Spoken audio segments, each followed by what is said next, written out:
This is Gravitas Impact Premium Coaches Global Business Leaders Forum. Today we have joining with us Andy Warren, former president of Maracay Homes, and Keith Cupp, 7 Attributes Certified Coach. Andy, in 2009, Andy Warren was recruited to be the president of Maracay Homes, a residential home building company.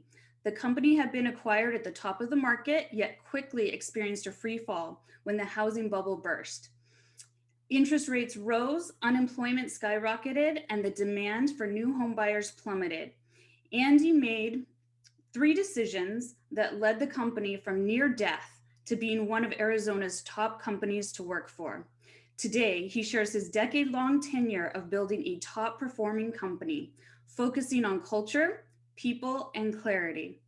Andy is joined by his Gravitas Impact Premium Coach, Keith Cupp, to share parallel insights into Maracay's not-so-secret secret to success. Welcome, Andy and Keith. Sarah, thanks for coordinating today. It's great to be here. Great to be here and join Andy on this. This is a bit of a dream come true. Great. So our newly released 7 Attributes of Agile Growth, where Andy Warren was a co-contributor. It dives into different areas that you really worked on with Maracay Homes. And today we want to focus on strategy as culture and really dive into that journey and what it was like for you, Andy. So in 2009, when you first started your journey with Maracay Homes, can you describe for us kind of what was the industry like, the location, and the condition when you first started? Sure. Well, you know, the depth of the recession that people talk about when they talk about the Great Recession, you know, usually is around 2008. Honestly, the home building market in Phoenix and across the country really had already been in a pretty significant slide, you know, really from 2006. So by the time 2009 rolled around, you know, the real estate market, the residential real estate market, was in a world of hurt. Certainly Phoenix, which had been one of the high-flying markets in the run-up to the Great Recession, you know, the bigger they are, the harder they fall. And that was the case here. So the Phoenix market was in pretty bad shape. As you mentioned, Sarah, the company had been acquired in 2006. And, you know, really right after that, everything really started to unravel. So Maracay, which had earlier in its tenure, you know, been a pretty significant player in the Phoenix market, had really been suffering and, you know, was, you know, down to an annual closing volume, you know, around 200 homes a year. Okay. And in 2020, can you describe for us the difference in what Maracay Homes and the industry looked like at that time? Sure. Well, I think we were, you know, we set about working with Keith and, you know, in a real focused way for several years from 2009, you know, up until probably 2012. So a three-year period at least, where we were just kind of working behind the scenes, trying to build a new company culture, you know, build a company strategy, you know, have a focus on who our core customer was and how we were going to go about executing that or executing on that customer, you know, when the market returned. And really, frankly, it was 3 years of laboring in obscurity, because as I say, this recession that we experienced was, you know, really sustained for the home building market. But then it started improving in 2012, and the way I've characterized it was, you know, the curtain came up and Maracay was ready, you know, from the work that we've been doing behind the scenes. And, you know, as the market continued to improve, we were fortunate where we had, you know, good sponsorship and access to capital, and we were able to, you know, grow as the market improved. So, and I'm getting a little bit of conversation in the background there, Sarah, just to FYI. Yeah, so by 2020, we had quadrupled the size of the organization. We were doing close to 800 closings. We had probably quadrupled the size of our team from about 40 team members to about 150 team members. And, you know, we're a thriving, profitable enterprise. And so it was really, it was quite a journey. It had a couple of twists and turns along the way, but, you know, we were able to, I think, make the kinds of decisions we had to make internal to the organization to allow us to take advantage of an improving market. Great. So if we go back to 2009, what was that moment or what was that decision like when you decided to engage with a coach? Yeah, so to give some context to that, prior to joining Maracay in 2009, for the previous 6 years or so, I was a partner in a private firm in the Washington, D.C. area. And I had been working for most of that time, for about 4.5 of those 6 years, with a one-page strategic plan and, using a little bit more of a framework for strategic planning. That was really great. It was what first gave me some exposure to strategy as an art and not necessarily something as a principle of an organization that you had to like, cook up on your own how to go about doing it. So as one of the partners of this firm, I had been both a contributor, to our strategy and operational process, but I was also facilitating the process myself. In other words, I was using the approach, but hadn't been working with a coach. And I personally realized from that experience that it handicapped my ability with my leadership team to work as a contributor, a content contributor, and also as a leader, by also having the responsibility to facilitate the process, to be, thinking about the art of strategic planning and going through that. And so I just realized from that experience, hey, this was a great experience. I really think it's the right way to handle strategy. But I just knew for sure, my next time I was going to do it, I was going to do it with a coach. And so I was fortunate to be introduced or made aware of Keith and reached out to him. I interviewed 2 or 3 different people to find someone who I felt like I had alignment with, and Keith was that person. And never anticipating that we'd be working together for over a decade, but just, and then real quick to sort of fast forward to the future, it was exactly what I was hoping it was going to be able to do. So I was able to offload the responsibility of the facilitating the process, of drawing out different, participation from members of my leadership team when we would have our sessions, and really benefit from someone who's skilled in that area, and allow me to, focus on, my own thought and my contributions to our strategy. That's great. Keith, what were the key elements of sustained success as you reflect on the Maracay Homes story under Andy's leadership? Let me start with really highlighting what Andy shared. And I can speak for this worldwide through Gravitas as well as a coach. When someone is leading an organization, a president or a CEO, managing partner, general manager, they're faced with the question or the dilemma, am I a player or a player coach? Well, what does that mean? So, using American football as an example, the coach can be on the field, but not in the press box at the same time. They could run up and back from the press box to the field, but that's exhausting. And so one thing where Andy and I really connected, as he shared a few moments ago, he really understood the value of an outside, seasoned, independent set of eyes that he trusted.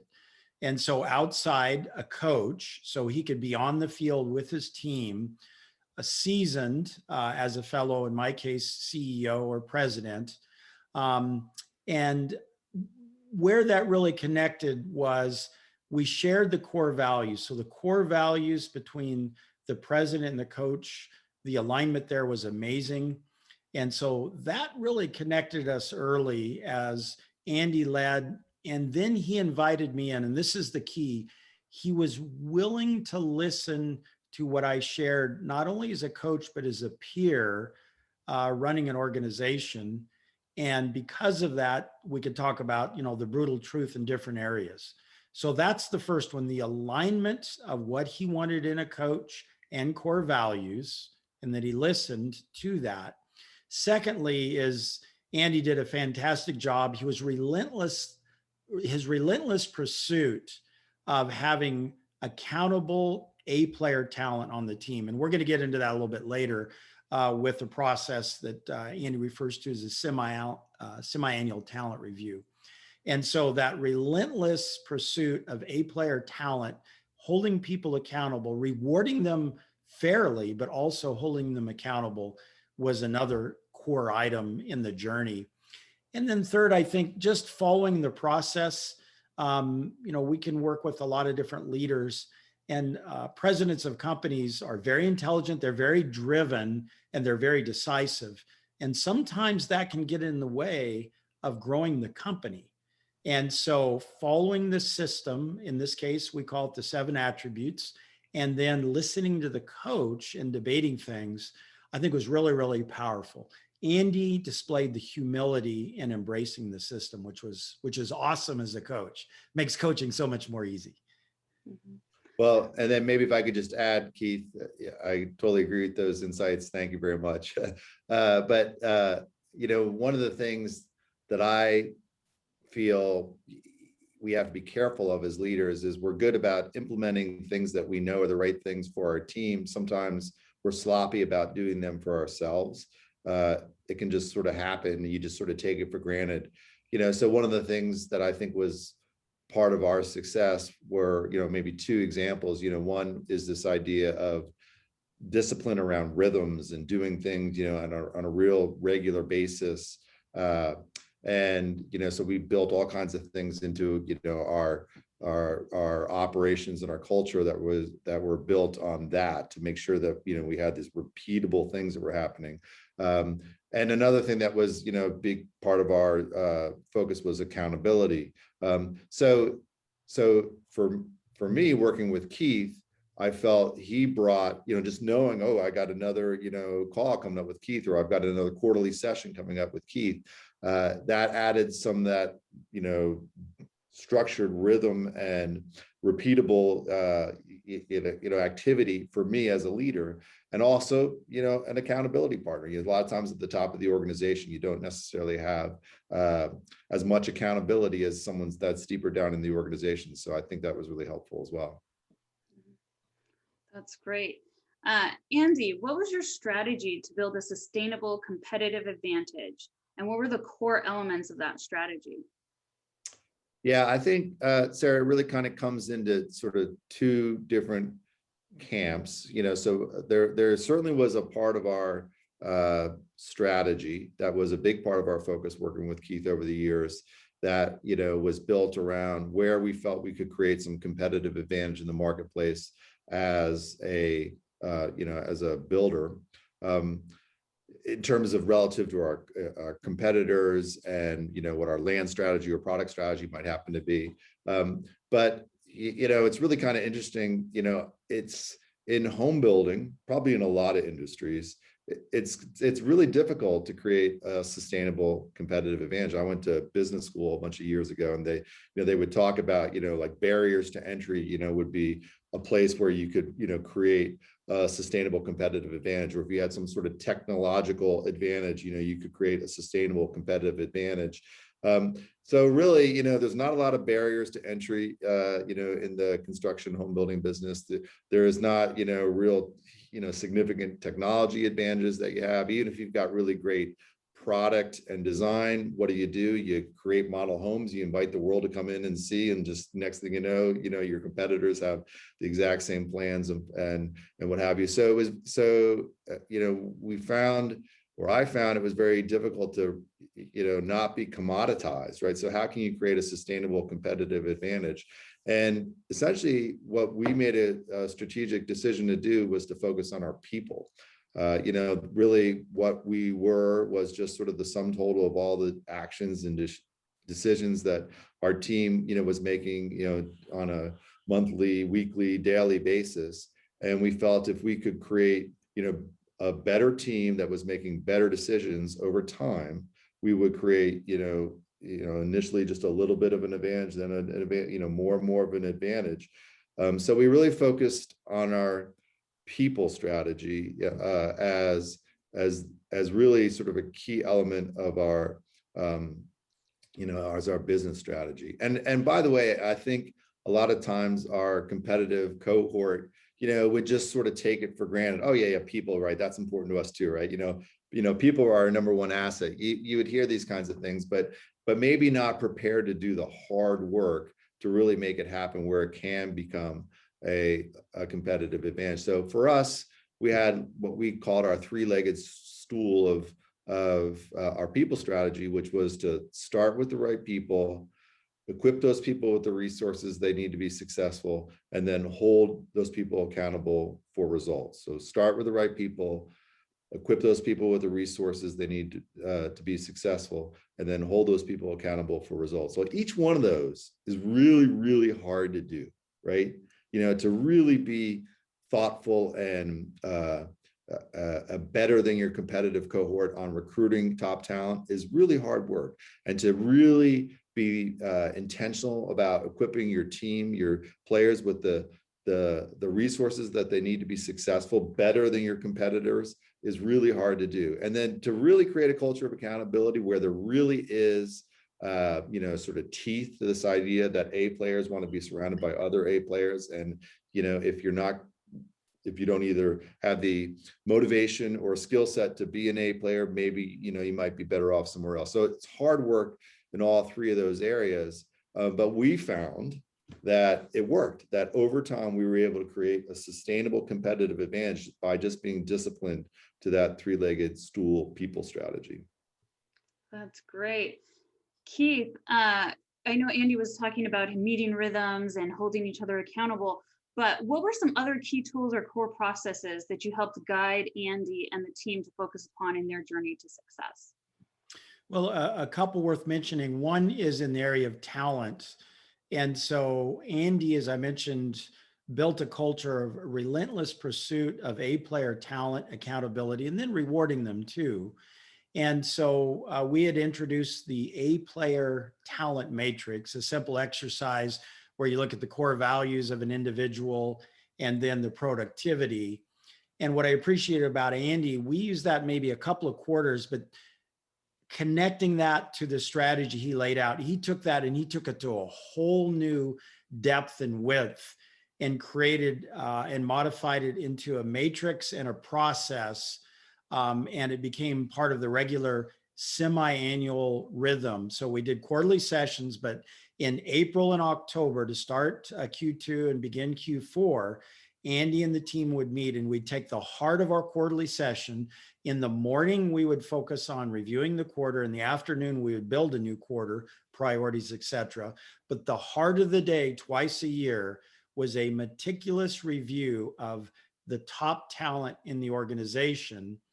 And then what were they going to do to either reward the A players, coach the players in the middle, the B, and then those who were underperforming or performing under the grid, what would they do there to raise them up? How would they take action? And Andy, I think this is worth addressing on your part, and even the FOSA process, which was a tool in your tool belt outside of the semi-annual talent review. Sure, I'd be happy to talk about that. Yeah, I think as a leader of an organization that was committed to this idea of a culture of accountability, that requires that you create among your leadership team, your management team, the rigor and discipline to be confronting performance that's not A player performance. And honestly, I think it's very difficult for people to do that. And it's maybe easy to maybe get satisfied with mediocrity, right? You're really trying to, drive to a high level of success. So, for us, what this semi-annual analysis allowed us to do was, if a handful of people got identified as, Keith, I think I appreciate, by the way, what you just did, Keith, because it's not just at weeding out, the lowest level of talent, right? It's also about making sure that your top performers who are both, embracing the core values and also, getting the results, feel like they've got a long-term place and a place for them to grow and for them to thrive and for, future opportunities for people that are, really pretty good, from a core value standpoint, or report pretty good, from a performance standpoint. There's an opportunity for them to elevate and get into that sort of A player status. But for sure, there is this element of, some people that are just not getting it done. Either they've got the wrong kind of behaviors or they're consistent, low performers. Well, through this process, we were able to identify, okay, it's Jim or it's Sally, right? Or, some, handful of people. This was all confidential among the leadership team. And Jim or Sally reported to one of my direct reports. And so we would create an action plan that was, very specific. And the notion was up or out, right? It wasn't necessarily always out, right? So, so I just feel it's part of my, kind of worldview that we, have a responsibility to try to help people. Maybe no one's ever pointed out to them, where their deficiencies would be or something like that. So, but, if they're coached and they don't respond, perhaps it is out. Where I'm trying to go with this is Jim or Sally report to someone on my leadership team. If I'm talking to them on my, on the first session and they've been identified, okay, that's great. Let's develop an action plan. We'll see how we go. I'll try to, work with my direct report on a monthly basis, as part of our one-on-ones. How's that going? 6 months later, Jim or Sally are probably still identified, as a lower performer. Okay, so here's an updated action plan. If we do it again in another 6 months, as far as I'm concerned as a leader, the issue is no longer Jim or Sally. It's the person that is, Jim or Sally are reporting to, right? And so now I've got an accountability issue with someone on my leadership team. And, frankly, had to sort of make that known through some of my actions that, that was an important element. So you understand what I'm saying? So like it drove accountability sort of up, up and down. So for me, to my leadership team, down to, throughout wherever it is we're talking about in the organization, and also back up. And then Keith, you mentioned FOSA. So FOSA wasn't necessarily part of this semi-annual process, but it was a very helpful resource that our team used. I didn't invent it. I came across it, somewhere in an earlier stop in my career, which was a resource for accountability, especially when you're dealing with problem performance. And FOSA is an acronym. It stands for facts, objectives, solutions, and actions. And it was really just a frame of reference for managers, any kind of manager that has someone who's dealing with someone with a performance issue, is how to go about doing that in a way that is successful and also defensible, by the way, if you ever get into kind of a wrongful litigation situation. So, to take a simple example, if there's someone that just can't seem to make it to work on time, and you as a manager are coaching them, the approach is to, use FOSA. So facts. Okay, you've been late 3 times in the last 2 weeks. It's just facts. Here it is. Objectives. The objective is for you to be on work or at work on time, right? So there's no question, that's the expectation. Solutions, as a manager, I suggest perhaps you purchase an alarm clock, right? Or whatever it might happen to be. So in other words, as a boss, you're trying to help come along. You're not just sort of saying, here's the problem, fix it or you're out. We have a responsibility to try to help our team be successful. So propose some solutions.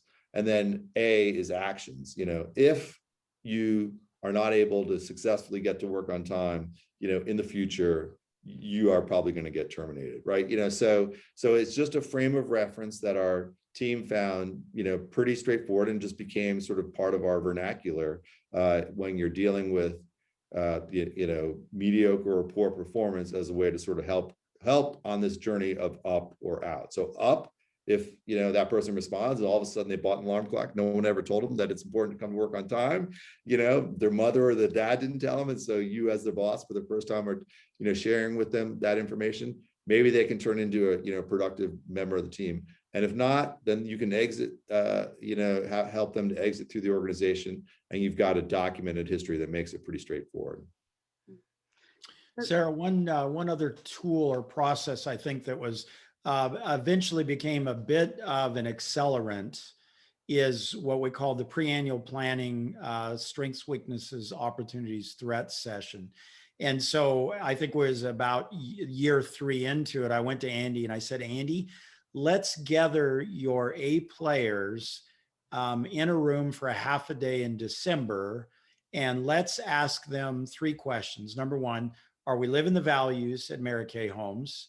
Number 2, what are the strengths, weaknesses, opportunities, and threats as we look into the coming year? So the context here is pre-annual planning.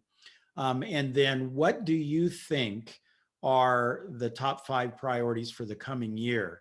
And Andy was very meticulous in choosing the A players that were going to be the future leaders of Maracay. And I think we started, Andy, as I recall, I think there were 12. Eventually that grew to 16 in the room. And we would take them through the process. And what's interesting, none of the executives, I didn't allow any of the executives in the room.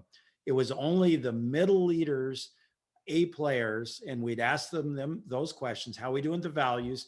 What is our strengths, weaknesses, opportunities, and threats? And then what do you think is most important, top 5 priorities for next year? And then after they process that together as peers, then we invited Andy and his direct leadership team into the room, and the participants did an executive briefing of every flip chart on the wall and went through it. And then Andy and his team would ask them questions about specific phrases, information. And then afterward, we gather them together and we take a picture. And it became a ritual within the culture that the leaders within the company, it became a bit of a badge of honor to be invited into that meeting once a year. Andy, maybe some thoughts from your perspective as president as we built that rhythm into the culture? Sure. So one of the things I think that was also good about just composing the group along with A players. So the idea was, they earned their status to be able to contribute, in a meaningful way.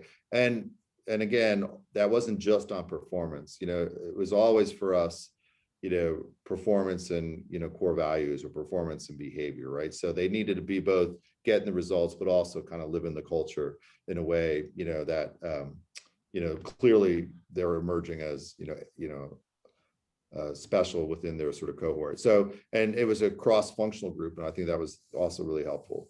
So a couple of things, Keith, I would say, especially as we grew, of course, there is this desire as leaders that we have that we want to sort of walk among the people and be sort of connected, or we want to be close to what our customer experience is, but it's hard. It's just hard to do as you get focused on what the responsibilities that you have in any given work week. And then particularly more difficult in the home building business because over half of our team is scattered across, the Arizona between Phoenix and Tucson. And so it is easy to become a little detached from some of the challenges that your team is experiencing. So for sure, at times it was like an eye-opening experience for me as a leader. I had no idea, and sometimes it was like, just frustrating problems that they would surface around like a technology issue or something like that. Or sometimes it was like really good insights into,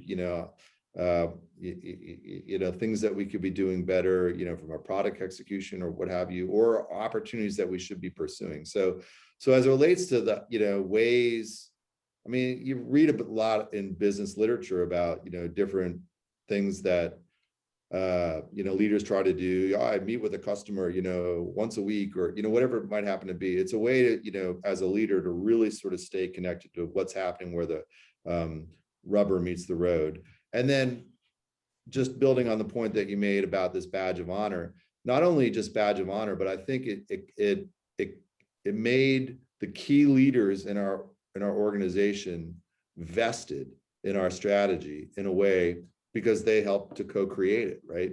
And, a few weeks after we would do this session with Keith, we'd be rolling out our all company meeting with what our annual priorities were. And I'd be kind of speaking, as the leader to the very issues that they had just surfaced, right? And they're like, hey, my fingerprints are all over that, And so I believe it really just helped, our team just get, or especially the key leaders in our team, that others were sort of, keying their behaviors off of them, vested and connected with our strategy. And Andy, you and I spoke last week as we're preparing for today, and I'd like to share too, Sarah. One of our coaches asked recently, well, what are some of the secrets or skills to scaling an organization? Andy scaled Maracay from 200 homes to 800. And Andy, as I thought about this over the last week, I think that the A-player session once a year actually was an important catalyst to scale, because it built vision into the middle leaders. And then a few years ago, pre-COVID, we actually then convened the key trades in the room. So the owners or the leaders of the concrete companies, the framing companies. And again, we had about 16 relative to the size of Maracay in the greater Phoenix market. And we asked them similar questions. Looking into Maracay, what are the strengths, weaknesses, opportunities, and threats as outside partners, trade contractors? And then we would go through the process half a day. They would then brief the leadership team, Andy and the team, and then we would go out and have a little cocktail reception. So that was added later in the journey. But I think those two things are worthy of consideration for presidents listening in on how do you more successfully or rapidly scale. Include your key partners and include your key up and coming A players. Andy, anything to add to that? Well, the only thing I think I would add, Keith, is, of course, one of the keys to be able to grow and scale is to source the right kind of talent. And we were very fortunate in the fact that almost exclusively our recruiting efforts, the people that we were recruiting into Maracay, were introduced by existing Maracay team members, so employee referrals. And so when people feel that level of engagement and connection and enthusiasm and buy into the strategy, and they become your recruiters, and we would compensate them with little rewards or whatever, but it was really more about, hey, we got a good thing going on, and they would know other really good people, and they would want to introduce them to this good thing that's going on, and they knew that if they brought the right kind of people and that they would fuel continued success. So as we scale, I mean, there are other things, of course. Access to capital is going to be key, and we were very fortunate where we had good sponsorship that was very supportive. But you need to make sure that you're the key to scaling an organization is people talent. You need people, the right kind of people, doing the right kinds of things. And I believe the best way to do that is not through working with recruiting firms and headhunters. It's by having, your top talent, refer other top talent to your organization. Andy, also, could you comment, and this is something, Sarah, you asked about process and tools. This didn't come out of anything I suggested to Andy, but Andy really used the one-page plan as both a tactical tool for accountability, but also a strategic tool to align the company. And when we think about the growth roadmap, we think about, yes, it's got the core values, the core purpose. And in a minute, Andy, I'd like you to share your core purpose. But it's got the core values, the core purpose on the left side, all the way to the right side. What are we doing this quarter? But Andy used it with every new employee that came into the company to give them visibility and alignment early in their journey. Andy, talk about your little ritual that you created there. Right. Well, we part of, start with the right people, equip those people with the resources they need to be successful, and hold those people accountable for results. So a big part of that second element of equipping our people with the resources they need to be successful was focused on that sort of onboarding process.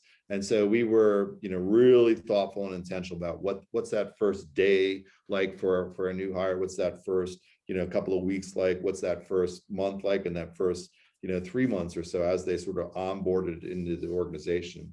So, towards the end of that 3-month period, I would, meet. Oh, by the way, I will sort of say, when we did this the very first time, when we were a smaller organization and we came up with the first draft of our one-page plan and we had developed our strategy, I went to everyone on our existing team, groups of 2 or 3 people at a time, sit down, and I'd walk them through each element of it. And it was new, for our team, especially for that group that had kind of inertia around one particular direction, and then we were kind of moving into another direction. So I think it was really important for me to invest my own time and energy into explaining what's going on. And it was just a great intimate experience. And so to me, that was so very powerful. And around this idea of alignment and engagement. And I didn't want to have that diluted as we brought new people into the organization. So, depending on what our rate of growth was, at various points, we weren't doing a lot of hiring. So I would meet one-on-one or with 1 or 2 people. The last few years, as our rate of growth, was growing, and I would be meeting with 4 or 5 or 6 people at a time. But I got to walk them through with the same kind of passion and conviction that I did, 10 years before on our first iteration of our one-page strategic plan. And, just walk them through, especially the left-hand side of the page, Keith, the stuff that was more about our core purpose and our core values and, where we were trying to bring to the organization, what Maracay was going to look like, 3 years from now or 5 years from now or 7 years from now. And, really, it was kind of like the end of this sort of 3-month period of the, what we call Gateway to Maracay, this onboarding process. And I think it was a very powerful part of that process for our new team members, and for them to, again, to sort of feel, okay, I get it, I'm engaged. And you don't want to do it on the first day, I will just sort of say, because, it's all kind of Greek to someone on their first day, so you want to give them an opportunity to get, to get their legs under them, to understand the lay of the land, and then to really, explain that in a way that, energizes them and plugs them into what we're trying to do. Andy, what was your core purpose? Maracay was a humble team that kicks ass. And so what we loved about that was, we just think that humility is a very attractive attribute, that people want to be around, humble people, but they also want to be around sort of successful people that were, they want to be part of a winning team. And so a humble team that kicks ass. So a humble team that kicks ass. And the only time I almost saw a mutiny, to add some humor, at Maracay is you went away and restated that to a more vanilla. And what happened when the leader, when you talked about bringing that back, what happened with the leadership team? Well, for sure. Yeah. So we cooked that up, almost like I think in the first year or 2. And among the leadership team, everyone's like, yeah, humble team that kicks ass. And then, we just started getting all kind of, politically correct, or like, oh, maybe that's a little too gritty. And so we called it a humble team that wins big. And we actually used that, as kind of a core purpose for a few years. And we always had to kind of explain it. People were like, yeah, okay, that's pretty good. And then among the leadership team, somewhere in that journey, Keith, 5 years in or something like that, because part of what you want to do on your annual session is really kind of go through your one-page plan and say, is this getting it done? Does this still make sense? And, I think challenged us, or we challenged ourselves, just, each element of it. And we kind of recognized, that isn't what we said. We didn't say we're a humble team that wins big. We're a humble team that kicks ass. And so we actually, we went back to what it was intended to be from the get-go. And it was amazing when we rolled it out at one of our all-company meetings, how the team just kind of responded to it. And then it just became part of the vernacular all the time. People would be talking about how we were kicking ass, and it was just great. Yeah, winning big and kicking ass, they're the same thing, but emotion is engaged in an organization when the president put some swagger behind it. Yeah. Andy, you've mentioned briefly, so communication rhythms, these are a bit unique how you handled them at Maracay, and I think they were part of your success. Talk a little bit about your all-team meeting each quarter, what you did briefly, but also your monthly KPI meeting, because I think that was very instrumental in your long-term success. Yeah. So when we did our first all company meeting in January of 2010, and what I told our team is, here's the agenda. I said, the agenda, we're going to do this every 90 days and we're never going to miss one, and the agenda is never going to be any different. And so for us, the agenda was, we started with family business, kind of talking a little bit about introducing new hires and celebrating some successes, or that kind of thing. And then how are we doing, right? So we wanted the team to really, so I guess family business, how are we doing? We wanted our team to really make sure that they understood the landscape. Were we being successful? Were we not? Where were our performance deficiencies, or where are we really excelling? And then where are we going and how are we going to get there? So it was a very forward-looking process where we were saying, okay, this is where we are today. This is where we're going. And then we would do this on a quarterly basis, because we would, at a strategic level with Keith and the leadership team, we would have a full year notion of our goals and where we're trying to take the team. But what we wanted our team to focus on was a series of 90-day sprints. Hey, this is what we want everyone to be focused on for the next 90 days. And just trust us. If we do this, and then we do it again 90 days, and then we do it again 90 days, then we're going to meet or exceed what we're trying to accomplish this year. If we're able to meet or succeed what we're trying to accomplish this year, then we will take the team to where we're trying to get to over a 3 or 5 year period. So anyway, and we stuck to it. We never missed it. It was always the same agenda. Worked really great. About 3 or 4 years in, we started with this monthly KPI webinar, which was a little bit more of a tactical sort of report out on all the different elements of how is each community performing on sales versus plan, or versus the competitive submarket, or how are we doing on customer satisfaction or construction cycle time, or whatever it might happen to be, land acquisition, purchasing objectives, whatever it might happen to be.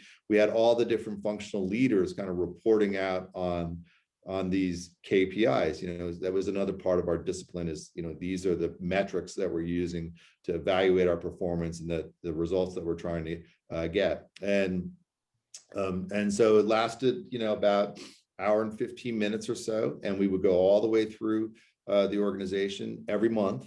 And sometimes people hear that and they're like, oh, it sounds like an awful lot of meetings. But what we found is, if you followed these rhythms and disciplines, that you would actually have less meetings, because people were informed and and up to speed on what they needed to make really good decisions.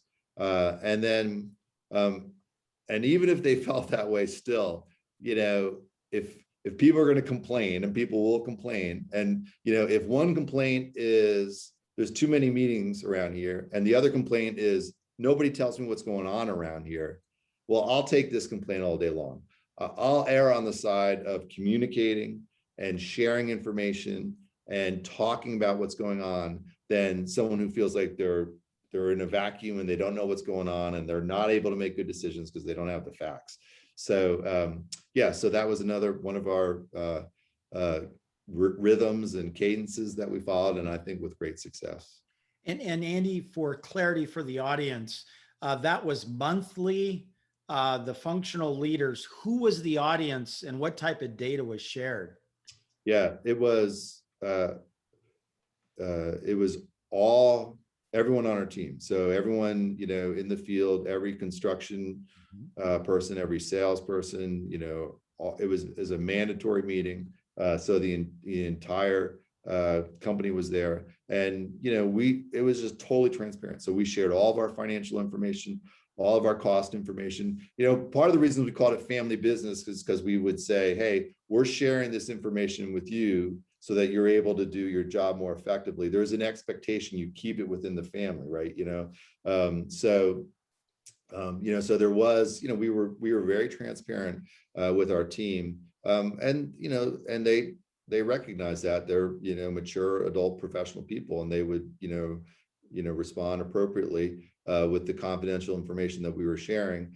So it was just the nitty gritty facts of, hey, this is what we said we wanted to do, and this is exactly what we did. So how did we perform? So in all these areas, we had a target on what our expectations were, and then how are we doing? Exactly by community, what is our cycle time? By community, what is our customer satisfaction, et cetera, et cetera, et cetera. Great. So Andy, if you could speak to your peers who are out in the audience right now, or even go back to 2009 and give yourself some advice, what advice would you use about their leadership and the use of tools in a coach? Yeah, so I think the advice that I would give is that we all tend to get really good at recurring activities. So if you're in life, I won't try to find a bunch of examples. It just stands to reason, right? If you're a construction person and you're always focused on that, you're going to get really good at it. The things that you do day in and day out, even as a senior leadership team, or maybe especially as a senior leadership team, you have these recurring activities and you do them really well. For some reason, sometimes senior leaders, company presidents, whatever, who are really good at what they're doing all day long, every day, every week, every month, think that they can once or twice a year go off somewhere and do strategy on their own, and that they're going to be good at it, right? And it just flies in the face of reason. Like, how in the world are you going to be good at something that you do, at the most on a quarterly basis, right? Every 90 days, given all the distractions and all the things that you've got going on in your world. And so, but it's critically important, right? You need to do thoughtful, strategic planning in a way that follows, some kind of best practice that you're not inventing yourself. So the advice that I would give is, hey, work with people that this is their recurring activity, right? This is what they get really good at because they're doing it all the time, week in and week out. And that's what I found with Keith. And that's what I found with following some of these, best practices is, they're just, there is a little bit of a generic strategic framework that you can apply to your organization, that it's this process that's kind of universal. And then of course you tailor it exactly to what your, what business you're in and what your immediate circumstances are. But, so for me, it was like working with Keith, who this was a recurring activity. That was really very powerful. And then honestly, just, working with a thoughtful coach really, for me, allowed me to like when we would have sessions, sometimes to be kind of brooding and thoughtful, and then sometimes to be kind of animated and excited, right?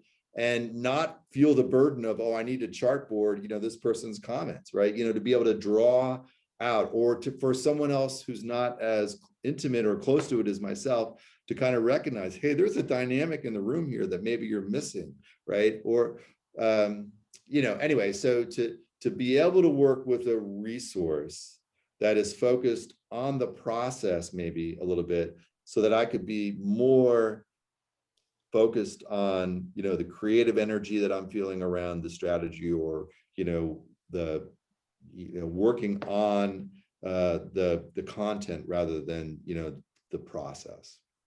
That's great. So Keith, you as Andy's coach, do you run a lot of, or do you coach a lot of construction companies? And is construction companies your primary clients that you coach? Good question. I want to add a little color commentary to something Andy just said in regard to being able to be out of facilitating, which we started our webinar that's where Andy and I really connected. Is he saw the value of being on the field while I was up in the press box as his partner. And that was very, very vital in our success. And so what's interesting, no, I've focused as a coach. I come out of the technology world. So technology as well as some home construction and then some retail and transportation.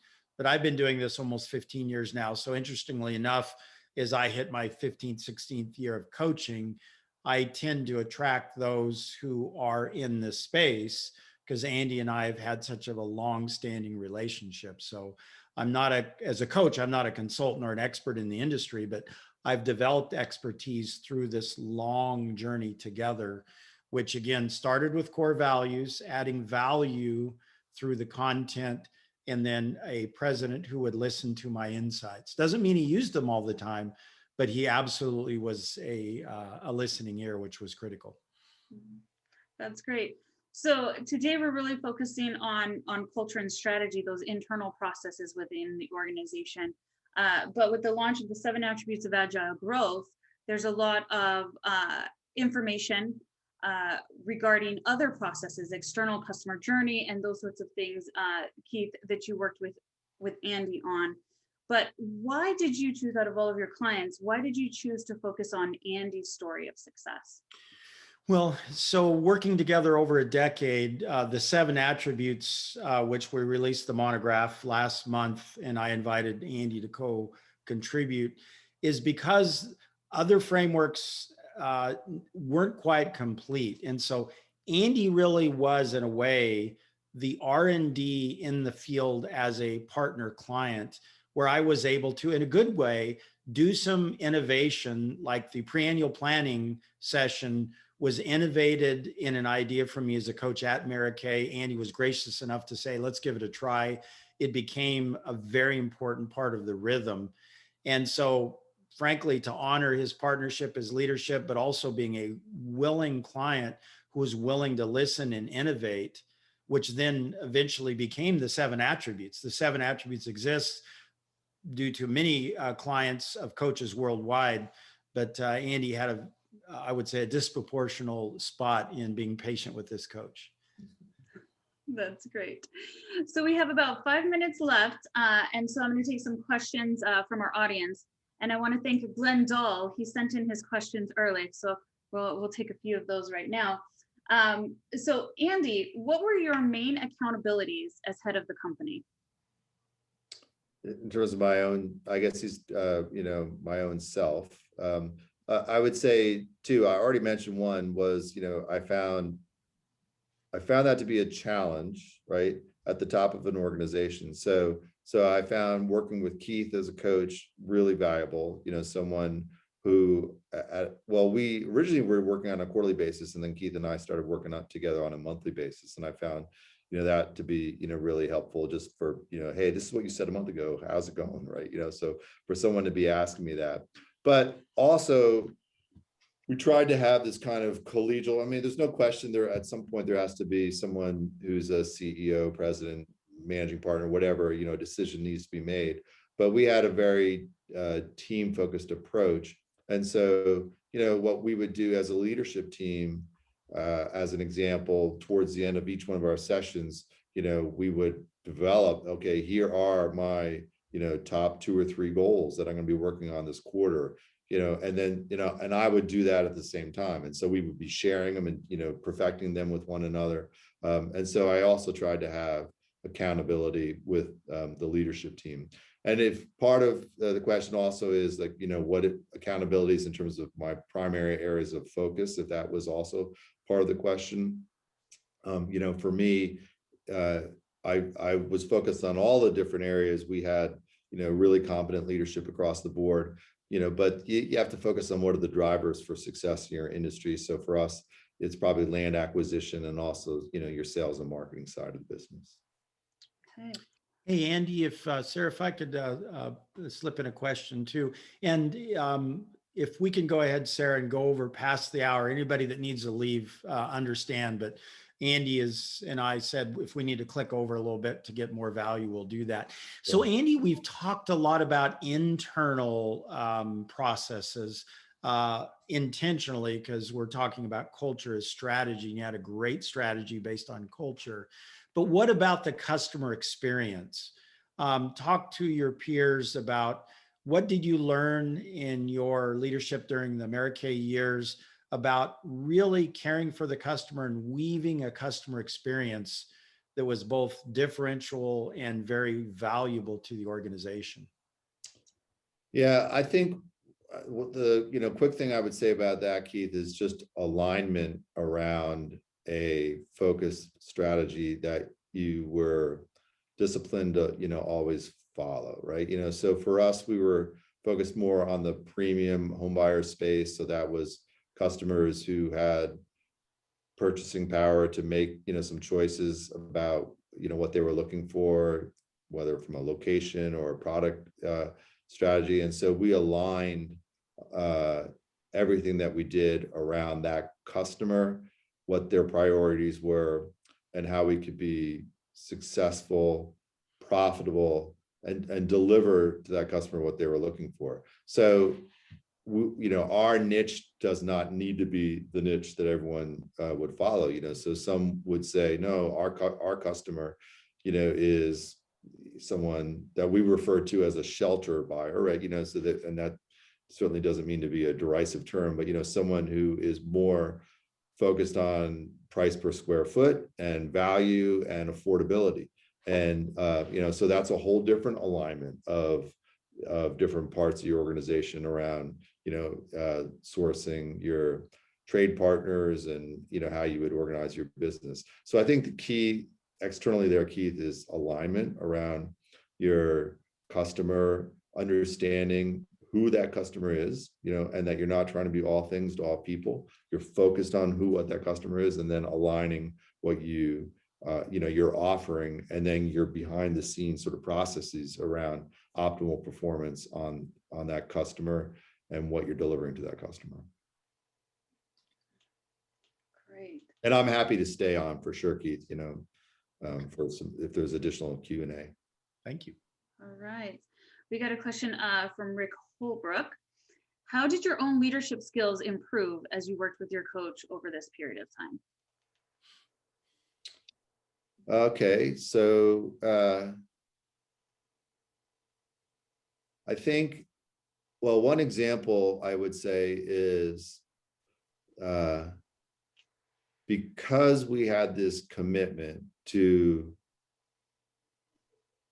this sort of rhythm around sort of focusing in on and revisiting and perfecting and re-perfecting, what your strategy is and what some of your core values and your core behaviors are all about, and sort of talking about them. They became sort of part of my own DNA. And then that helped me become a very effective communicator. So I wasn't like speaking from notes, when I was interacting with my team, whether it be at all company meetings or one-on-one sessions, the things that we sort of perfected through the hard work of, month in and quarter after quarter, focusing on it, allowed this to become sort of part of who I was. And I think that made me a more effective communicator, visionary, vision caster, for our team that they, responded to, because it was coming from my heart. It wasn't coming from just something I just was at a one-time session. All right, here's another great question. This all sounds like a lot of work and we're really busy. Are there any shortcuts? Yeah, so no, there are no shortcuts.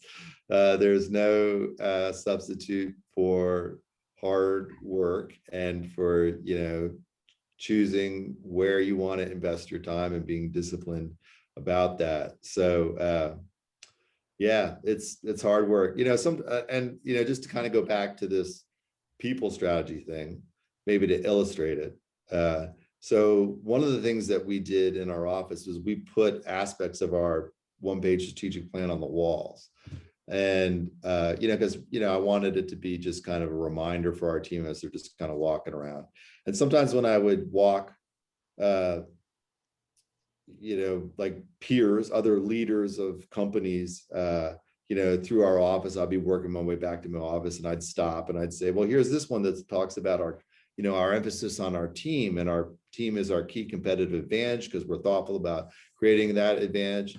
And they'd be like, oh yeah, us too. We're trying that. Yeah, we do that too. People are our number one. Pretty universally, people would just sort of take it for granted. Oh yeah, we do that.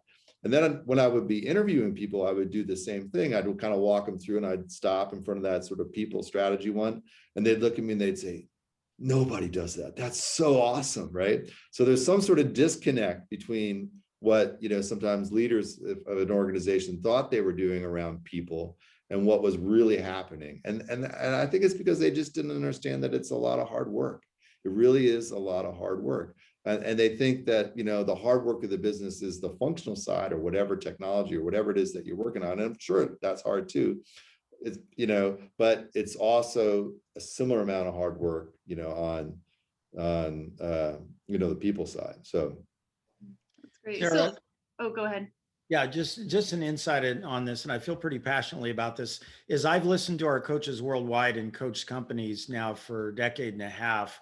One thing I look for is one of my rules of thumb as a coach is when I start working with a leadership team, I see what percentage of time they're working in the business versus on the business. And generally what I've seen through time now, hundreds of coaches in 15 years, is companies are growing quickly. When they first engage a coach, generally the leadership team is 80% in the business and 20% working on the business.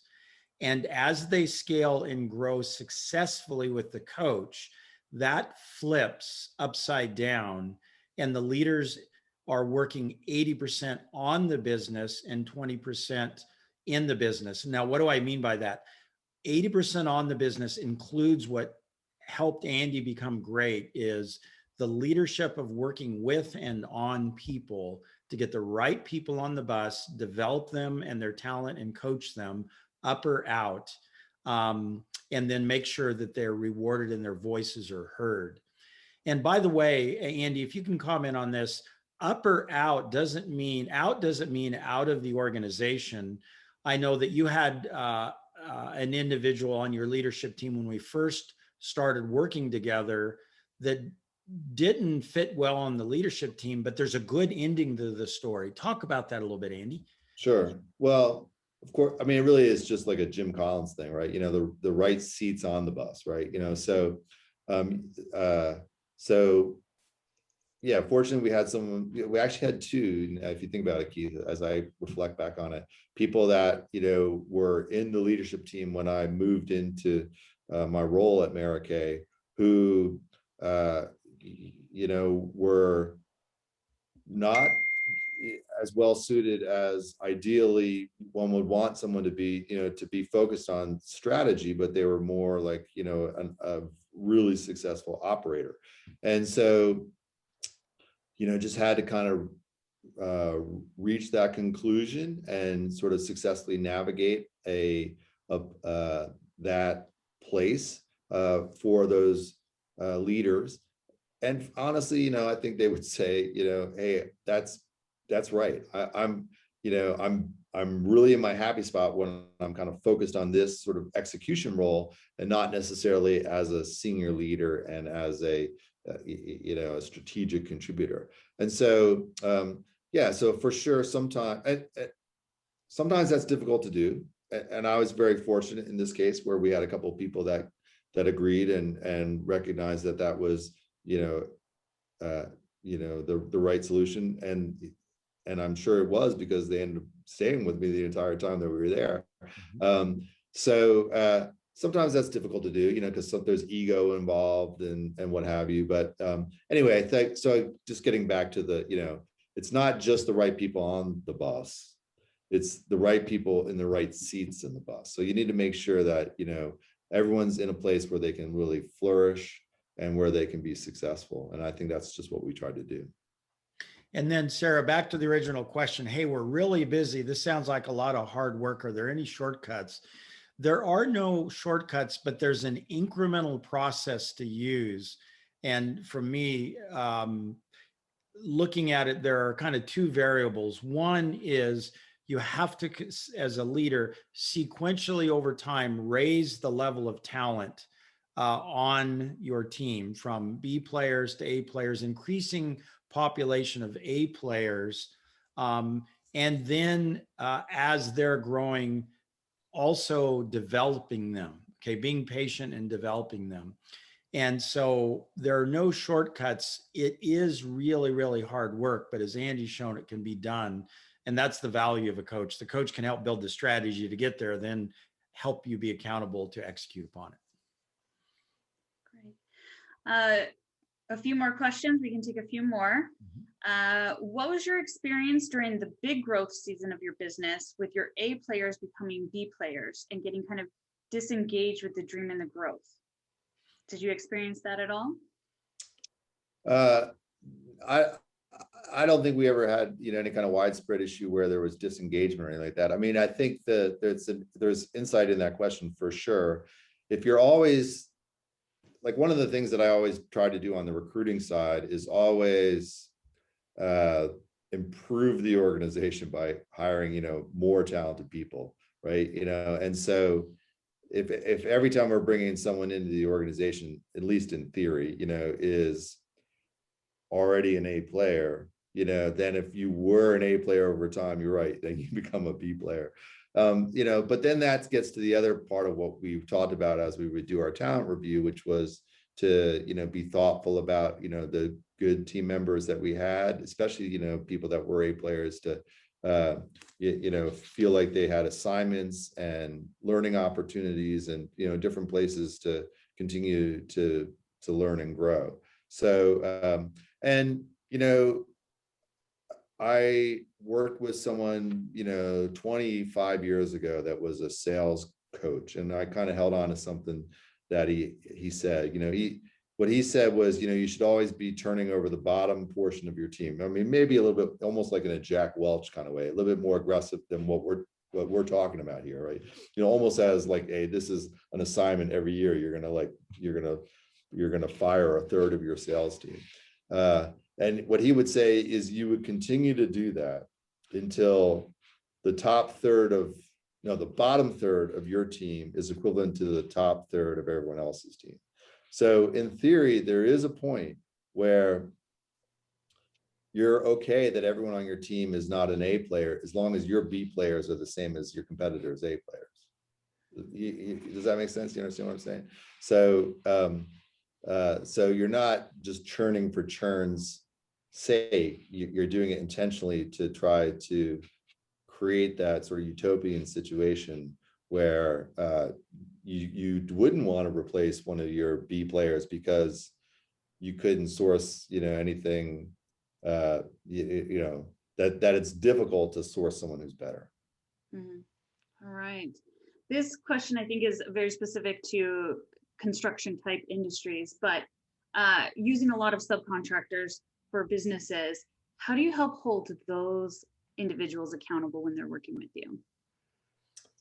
Yeah, that does get into kind of a long, answer around a lot of, disciplines. I mean, of course, the way we would do it is we'd have, on-site project management, and a key part of their role was to ensure that we were getting the quality and the schedule and the execution that we were looking for. Actually, I think to, Keith's point, it was good at, introducing this, A player session that we would do. We would do it with our key trades, and that got them kind of engaged with us. And I think that gave, even more attention to their, top talent going to the Maracay sites and what have you. And also, I think being thoughtful about aligning yourself over time with the right kinds of organizations that share your values. Yeah, it's, maintaining on-site quality, we could do a 4-hour session on that. It's a challenging thing to do, especially, with the, the stress on the labor pool in the construction trades right now. So. Yeah. And Andy, a couple other things I saw that you do, from the press box is number one, Jeff and your team members were very clear on your expectations of your trades. Number two, you also as a culture cared for them. I remember Jeff writing a note, or two, a thank you note to some of your trades that really touched their hearts. I remember a story he told. So he treated them as, fellow humans in an honorable way. But the other thing that came out in the sessions is we like working with Maracay because they pay us fast. And so trades often struggle with cash and cash flow because they tend to be smaller businesses, not all of them. You had some really big ones, but they particularly enjoyed the fact and put credence into that Maracay paid their bills and they paid them on time. And you built a good process to ensure your trades were fairly and quickly paid. And that was a big differentiator, as I recall. I think finally, then I'll just to add to that is a lot of times other builders, have a mechanism to pay on time, but it's just the uneven execution across their field staff. So the best thing I could do to help our trades be successful is to have the top talent in the industry managing our job sites. So, if they're working with people on our job sites that, ensured that the jobs were ready for them, or that if they, got the work done, that whatever actions need to take place internally to make sure someone gets paid properly. So oftentimes when they're not being paid on time, Keith, it's not because there's a cash flow issue. There's a competency issue, somehow operationally behind the scenes, it's just not happening as quickly as it needs to. So if you run a really tight organization that has good, accounting practices and has good on-site, supervision practices, you should be able to accomplish that. And so I would challenge others listening in, Andy, and their coach to flow chart out the payment process in the organization across different functions in the organization from the trades view. And as you said, I totally agree. Often the issue is in the field. A pallet of tile didn't line up with the description on the invoice, and it had to be reconciled. And then that took an extra 3 days or whatever. And that whole process, when well flow charted and designed by both parties, can be streamlined and be made a beautiful competitive edge. Right. So. Well, as we bring our time to a close today, I want to thank everyone for attending, and I look forward to seeing everyone at next month's Global Business Leaders Forum, where we'll have David Friedman discussing why your core values are not enough. Andy, I want to thank you for joining us today. It was really valuable, your insights that you share, and Keith, your insights as coaching Andy. And we want to encourage everyone to continue the conversation on our LinkedIn page. So continue to put in those questions in the comment section, and we look forward to seeing everyone next month. Thanks, Sarah. Thank you, Andy. Thank you, Keith and Sarah. Yeah, thank you very much. It's been a pleasure. Okay.